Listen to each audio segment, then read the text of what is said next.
The common thread of everything we do here is fire.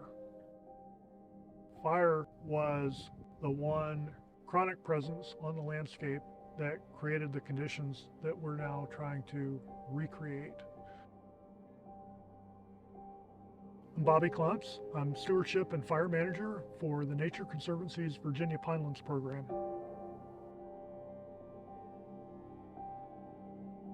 The 4 native pine species all have different strategies to survive fires.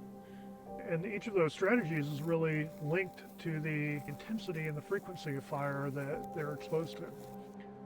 Longleaf pine, for example, is known for its grass stage and spends its time putting down a root, storing up energy. When the longleaf is in that grass stage, that bud at the ground level is rarely damaged by fire. Heat rises, so the bud right at the ground level is not really affected. Even if those needles are killed, the young longleaf immediately puts out new needles. So longleaf pine is very well adapted to very frequent fires where they can be high intensity, but they're not long duration fires. Loblolly, as it gets older, has a bark that absolutely is resistant to fire. But at young ages, it is not. It has very thin twigs, and those are susceptible to damage from fire. If it's being established from a seed falling to the ground and germinating, you really probably want a period of 6 to 8 years or longer before it can survive a fire. Shortleaf pine will resprout from the roots.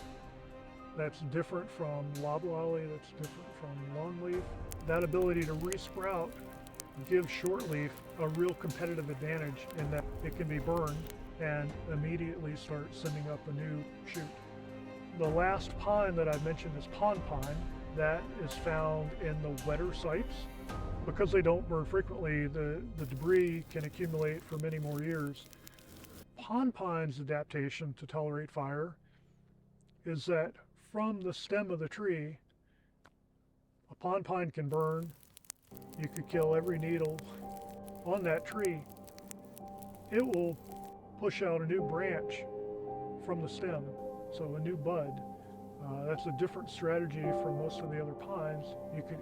It could be devoid of any green foliage, and it'll push out new stems, new branches from that stem.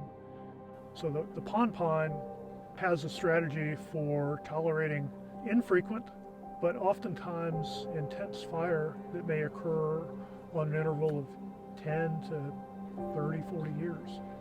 Longleaf is well adapted to frequent fire on the 1 to 3 year interval. Shortleaf is well suited to the 3 to 5 or 6 year fire return interval.